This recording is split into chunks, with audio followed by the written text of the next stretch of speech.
Okay, so I talked to Ruben Rodriguez. He is a writer, a producer, and a filmmaker. He's from San Antonio. He works here. He did not go to school for it as a degree, but he did do workshops. In the third grade, he knew that's what he wanted to do. He started acting in plays. He was a drunk guy in a play, and he realized, I want to do this. He went to middle school, 8th grade year. He got into the whole process. High school, all 4 years. Finished high school and got a lot of scholarships with St. Mary's. They did not have film school, like a specific film school, like this is where you're going to go. So he started finding his own ways. Right after doing St. Mary's a year and a half, he got out of St. Mary's because he started getting a lot of job offers outside of school. So he's like, I don't need school, I can just go ahead and do it. And he failed at it. He said that was a fail, I wasn't prepared for it, I didn't do as great as I thought I would do. So he started working in the banking industry. He worked there for 22 years. He just retired this last September. But throughout the banking and everything, he's been doing films. I've worked with him in 2 short films. He does a 48-hour. He says that's the suicide contest that anyone can do.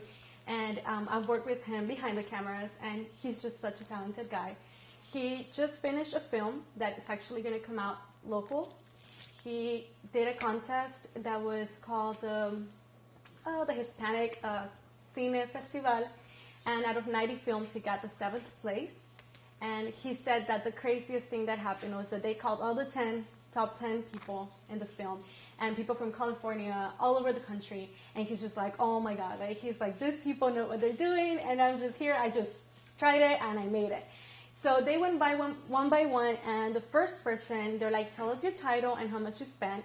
This guy spent $86,000 making an 8-minute film, and he got the first place. Then went to the second person. She said from Arizona, spent $50,000 in 8 weeks for this film. And when they got to him, he's like, I don't know if I can draw it for you, write a sign language it for you. He's like, but I only spent $300. And when they're like, okay, so how do you spend $300 to make it top 7? And he's like, you just have to have the right contacts. And you've said that before. You have to know people. You have to have your connections. He's like, all I paid for was literally their lunch. Everyone volunteered. All the people that acted in it were volunteers. Everyone that had a camera was a volunteer. He's like, and all I paid was their lunch.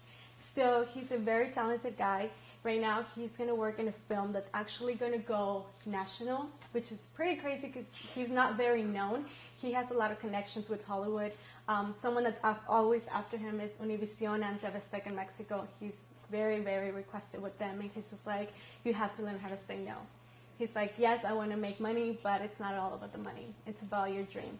And sometimes we think once we make the big bucks, we got it all done. He's like, but it's about you being happy that you did it and you made it. And he's like, I don't want to have someone tell me what to do. I want to be able to be that one person, not to tell you what to do, but to know that I can make the change. I don't like the film, I'll change it, I'll do this. He's very, very humble. Something I learned, he gave me a lot of words of wisdom. Out of those 45 minutes, like half of it was do good in school, stay in there, try your best. He said that the goal in life, the 2 key words to make it happen is work twice as hard as the person next to you. If you see the person next to you that she got all A's in school, you know what, you better like beat her at that. If you see at your workplace that she's been recognized as Employee of the Month, you better work harder than that. And the second one is be nice. He's like, because you can be the best professional person, but if people don't like being around you, you won't make it anywhere. And it's so true. And it's so true because he's like, I tell my daughter that all the time, and his daughter's barely a 10th grader with more than 10 scholarships, full ride paid to universities. She's been top 10 since middle school till now. She's top 10 in a 800 student class. And he's like, that's all I tell her. And look at her now. And I'm like, okay, I needed to hear that like 10 years ago, you know? But he's very humbled. He's working on this film based on he's the UTSA Dean for Mathematics. He's the guy, the new movie that he's working on. And the lady works at the hospital downtown. So he heard their story and he said, you know what, this could be a great movie. And he started doing the math. He retired from the banking industry. He had a $3.3 billion portfolio in the banking industry. They were giving him, hey, don't retire, you have great doors opening. And he's like, it's time for me to just do it. So he risked that, he retired, and he looked at the math for the movie, and he's like, there's no way I'm paying this. Like, it's $2.2 billion that I need.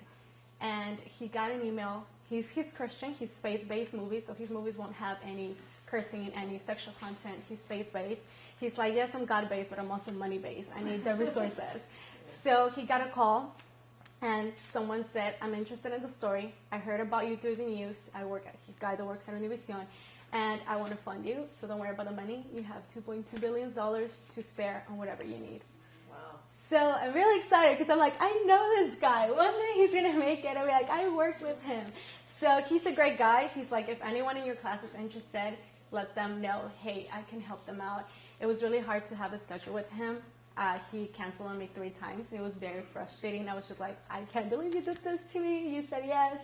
And once I got to his house, that's where he does the editing and everything. Right when we finished, he's like, okay, I gotta go. And I'm like, wow, like now I admire him and I don't take that offensive. I'm like, he's busy. He's busy. So, busy. Yeah, it was great. It sounds good. So what's the name of the